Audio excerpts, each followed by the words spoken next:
आज आम गोटे सुंदर गपटे शुणा केमिति भाई माने बापांकर संपत्ति को भाग करती। थरे जड़े बापांकर दुई पुओ थिले। केते पुओ? दुई पुओ। पाटी करी कहबा। बापा कौन कले गोटे बड़ आंब गछटिए लगैथिले। गाई मध्य रखिथिले। सुंदर भावरे दुई पुओं को पालन कले। सेମାନଙ୍କ मध्यरु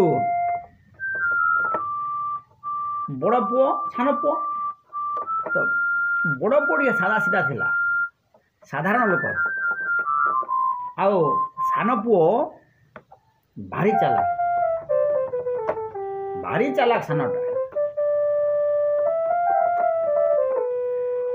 धीरे धीरे वृद्ध बयस आसबार बापा कौन कले आखि बुझीदेले, माने मरीगले। तो मरिबा पूर्वर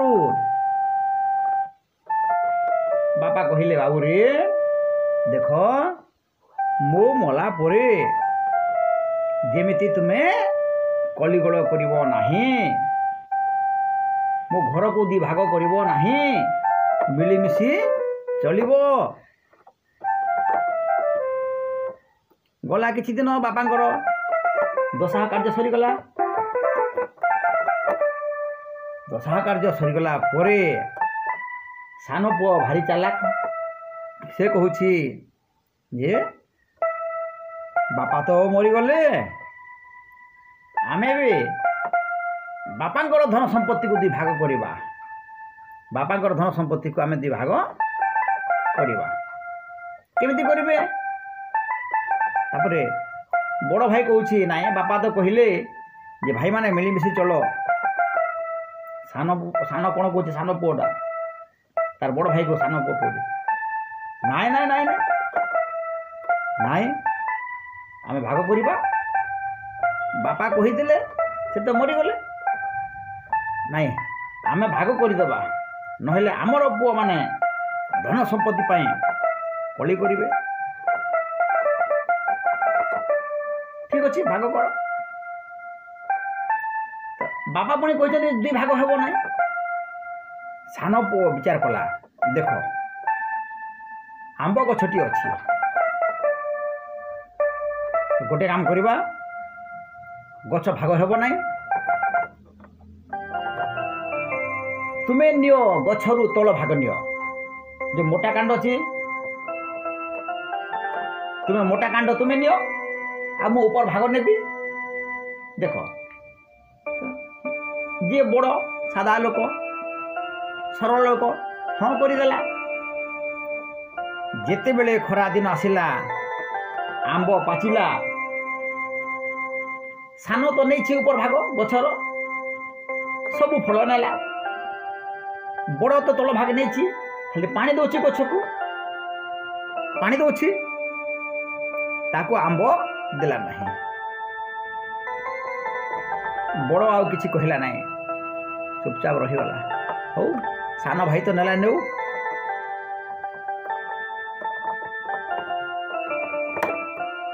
या परे कोन हेछि? गाईटे थिला। गोटे गाई केमिति भाग करिवे? दुई भाग तो करि हबो नाही। पुणी सानटा चालाकी रे कहूछि, भाई तुमे गाईर आगपट नियो, आ मु पछपट नेबी। बड़ भाई हाँ कला।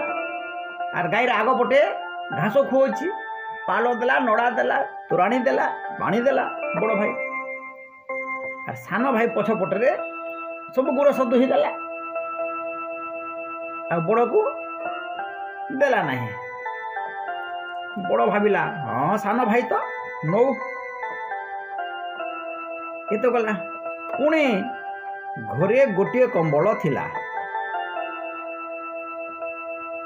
सान कहूछि बड़ भाई को, देख बापा कहिछंती कंबल को तो काटिबार नहीं, तुमे दिन बेले रख, मु राति रे रखिबी। सान राति रे रखुछि, ଆର୍ ଘୋଡ଼େଇ ହେଇକରି ଶୋଉଛି ଆର୍ ଦିନ ବେଲେ ବଡ଼କୁ ଦଉଛି। ବଡ଼ ଦିନ ବେଲେ କ'ଣ କରିବ? ସେ ତ କ୍ଷେତରେ କାମ କରିବା ଲୋକ। ଦିନେ ବଡ଼ ବିଚାର କଲେ ଯେ ମୁଁ କାହାକୁ ପଚାରିବି, ମୋତେ ବୁଦ୍ଧିଟା କିଏ ଦେବ? ତାପରେ କ'ଣ ହେଇଛି, ନେମାନନ୍ଦ ବୋଲି ଜଣେ ଶିକ୍ଷକ ଥିଲେ, ତାଙ୍କୁ ଯାଇକି ସେ ବଡ଼ଟା ପଚାରୁଛି, ଆଜ୍ଞା ନମସ୍କାର। ତାପରେ ଶିକ୍ଷକ କହିଲେ, କ'ଣ ହେଲା ତୁମ ମୁହଁ ଶୁଖିଲା ଭଳି ଦିଶୁଛି? ବଡ଼ ପଟେ କହୁଛି, ଆଜ୍ଞା ମୋ ବାପା ମରିଯିବା ପୂର୍ବରୁ କହିଥିଲେ ଯେ କେବେ ଜମି ବାଡ଼ି ଭାଗ କରିବ ନାହିଁ, ଗଛ ଭାଗ କରିବ ନାହିଁ, ଗାଈ ଭାଗ କରିବ ନାହିଁ, ଘର ଭାଗ କରିବ ନାହିଁ, ମିଳିମିଶିକି ଚଳିବ। ତେଣୁକରି ସେ ଅନୁସାରେ ମୋ ସାନ ଭାଇ କ'ଣ କରିଛି, ଚାଲାକି କରିଛି, ଆଉ ଗଛକୁ ଭାଗ କଲା। ମୁଁ ନେଲି ତଳ ଭାଗ, ପାଣି ଦେଉଛି, ଆଉ ସେ ନେଲା ଉପର ଭାଗ, ଆମ୍ବ ଖାଉଛି। ଗାଈକୁ ଦୁଇ ଭାଗ କଲା, ଆଗ ଭାଗଟା ମୁଁ ନେଲି, ଗାଈକୁ ଖାଦ୍ୟ ଦେଉଛି ତାର ପାଟିରେ, ଆଉ ସେ ପଛପଟେ ନେଇକରି ତଳେ ସବୁ ଗୋରସ ଦୁହିଁକି ନେଉଛି। ଆଉ କମ୍ବଳ ଶୀତ ଦିନେ ମୋତେ ଦିନ ବେଳେ ଦେଉଛି, ମୁଁ କ'ଣ କରିବି? ମୋତେ କ୍ଷେତରେ କାମ କରୁଛି, ସେ ରାତିରେ ଘୋଡ଼େଇ ହେଉଛି। ଶିକ୍ଷକ କହିଲେ, ହଉ ଠିକ୍ ଅଛି, ଭଲ ବୁଦ୍ଧିଟେ ଦେଉଛି। ଏହାପରେ ଭଲ ଭଲ ବୁଦ୍ଧି ତିନିଟା ସେ ବଡ଼ ପୁଅକୁ ବତେଇ ଦେଲେ। ବଡ଼ ପୁଅ ସେ ଅନୁସାରେ କାମ କଲା। ଖରାଦିନ ଆସିଗଲା। ଦିନେ ସାନ ପୁଅ ଗଛକୁ ଚଢ଼ି କରି ସବୁ ଆମ୍ବ ତୋଳୁଛି। ବଡ଼ ପୁଅ କ'ଣ କଲା, ଗଲା ଆଉ ଟାଙ୍ଗିଆ ଧରିକରି ଗଛକୁ କାଟିଲା ତଳେ। ଆଉ ସାନ କହୁଛି, ଏଇ କାହିଁ ଗଛ କାଟୁଛୁ? ମୁଁ ତ ଚଢ଼ିଛି। ବଡ଼ଟା କହୁଛି, ଆରେ ତୋ ଭାଗ ଉପରଟା, ତୁ ତ ଉପର ଭାଗ ଆମ୍ବ ନେ, ସବୁ ବର୍ଷ ନେଉଛୁ, ତଳ ଭାଗ ତ ମୋର, ମୁଁ କାଟୁଛି, ମୋର ଭାଗ ମୁଁ କାଟୁଛି ଆମ୍ବ ଗଛକୁ। ଯେତେବେଳେ କାଟିବାରେ ଲାଗିଲା, ଓହ୍ଲେଇ ଆସିଲା କିଏ? ସାନ ପୁଅ। ଆଉ ତାକୁ ମନା କଲା, ଆଉ ଟାଙ୍ଗିଆ ଧରିକରି ପଳେଇଲା। ଠିକ୍ ଆର ଦିନ ସାନ ଯାଇକରି ଗାଈ ଦୁହୁଛି। ବଡ଼ କ'ଣ କଲା, ଗାଈର ମୁଣ୍ଡରେ ପିଟିଲା, ବାଡ଼ି ଧରିକରି ପିଟିଲା ଧରିକରି। ସାନ କହୁଛି, ଏଇ ମୁଁ ତ ଗାଈ ଦୁହୁଛି, ତୁ କାହିଁକି ମୁଣ୍ଡରେ ପିଟୁଛୁ? ବଡ଼ କହୁଛି, ଆମେ ତ ଭାଗ କରିଛୁ, ଯେ ଆଗପଟେ ମୁଁ, ପଛପଟେ ତୁ, ମୋର ଆଗପଟେ ମୋ ଭାଗ, ମୁଁ ଯାହା କଲି ତେଣୁକରି ପିଟୁଛି। ମୁଣ୍ଡରେ ପିଟି ଦେଲେ ଗାଈଟା ହଲୁଛି, ସେ ଗୋରସ ଦୁହିଁ ପାରିଲା ନାହିଁ। ଏମିତି ଅସୁବିଧା ହେଲା। ଲାତ ମାରିଲା ସାନ ପୁଅକୁ, ମୁହେଁ ମୁହେଁ ମାରିଦେଲା, ଗୋରସ ପଡ଼ିଗଲା। ସାନ ପୁଅ ଘରକୁ ପଳେଇଲା। ତାପରେ ହେଲା କମ୍ବଳ କଥା। ଶୀତ ଦିନ ବଡ଼ ପୁଅ କ'ଣ କଲା, ଦିନ ସାରା ରଖିଛି କି ନାହିଁ, ଦେଲା ପାଣିରେ ବୁଡ଼େଇ, ଆଉ ସାନଟାକୁ ସନ୍ଧ୍ୟାରେ ଦେଇଦେଲା। ସାନ କହୁଛି, କମ୍ବଳ କାହିଁକି ପାଣିରେ ବୁଡ଼େଇଲୁ? ସେ କହୁଛି, ମୋର ତ ଦିନର ଭାଗ, ଦିନ ବେଳେ ବୁଡ଼େଇଛି, ନ ଶୁଖିଲେ ମୁଁ କ'ଣ କରିବି? ଏହାପରେ ସାନ ବିଚାର କଲା, ମୁଁ ମୋର ବଡ଼ ଭାଇ ପ୍ରତି କେତେ ଅନ୍ୟାୟ କଲି। ମୁଁ ତାକୁ ଠକି କରି ସବୁ ଫଳ ନେଲି, ମୁଁ ତାକୁ ଠକି କରି ସବୁ ଫଳ ନେଲି, ଦେଲି ନାହିଁ। ଗାଈକୁ ଦୁଇ ଭାଗ କରିଦେଲି, ମୁଁ ସବୁ ଦୁଧ ନେଇଗଲି, ତାକୁ ଟିକିଏ ବି ଦେଲି ନାହିଁ। ଶୀତ ଦିନେ ମୁଁ ଆରାମରେ କମ୍ବଳ ଘୋଡ଼େଇ ହେଲି। ବଡ଼ ଭାଇ କେତେ କଷ୍ଟ ପାଉଥିଲା, ମୁଁ ତା ପ୍ରତି କେତେ ଅନ୍ୟାୟ କରିଛି, ମୋତେ ଭଗବାନ ମଧ୍ୟ କ୍ଷମା ଦେବେ ନାହିଁ। ତଥାପି ବଡ଼ ଭାଇ ମୋ ବାପା ଭଳି ସବୁ ସହିଗଲେ, କିନ୍ତୁ ମୋତେ କିଛି କହିଲେ ନାହିଁ।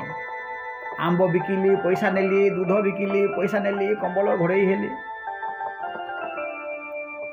ଏହାପରେ ସାନ ଭାଇ ଯାଇକି କହୁଛି ବଡ଼ ଭାଇକୁ ଯେ ମୋର ଭୁଲ ହେଇଗଲା, ମୋ ଜୀବନରେ ଆଉ ଏପରି ଭୁଲ ଆଉ କେବେ କରିବେ ନାହିଁ। ଯାହା ଆମେ ଭାଗ କରିବା ମିଶିକରି କରିବା। 2 ଜଣ ଗଛରେ ପାଣି ଦେବା, 2 ଜଣ ଆମ୍ବ ବିକିବା, 2 ଜଣ ଦୁଧ ବିକିବା ଏବଂ 2 ଭାଇ ଗୋଟିଏ କମ୍ବଳକୁ ଘୋଡ଼େଇ ହେଇକି ଶୋଇବା। ଏହାପରେ ବଡ଼ ଭାଇ ବହୁତ ଖୁସି ହେଲେ, କହିଲେ ଯାହା ହଉ ତୁ ତ ଭୁଲ ବୁଝିପାରିଲୁ ଏବଂ ମୋତେ ସବୁ ମନ କଥା କହିଲୁ, ଏଥିରେ ମୁଁ ବହୁତ ଖୁସି। ଆଜିଠାରୁ ଆମେ ମିଳିମିଶି କରି ଚଳିବା। ପ୍ରକୃତରେ ଆମେ ବାପା ଯାହା କହିଥିବେ ତାକୁ ଆମେ ଅକ୍ଷରେ ଅକ୍ଷରେ ପାଳନ କରିବା। ବାପାଙ୍କର କଥାକୁ ଆମେ ଅମାନ୍ୟ କରିବା ନାହିଁ।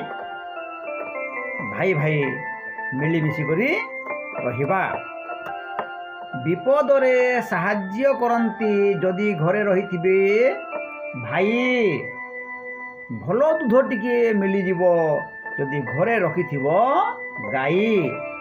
ତେଣୁକରି ମିଳିମିଶି କରି ଚଳିଲେ ବହୁତ ଖୁସି ମିଳେ। ତେଣୁକରି ଶିଶୁମାନେ ସମସ୍ତେ ବଡ଼ ହେଲେ ମିଳିମିଶି କରି ଚଳିବ।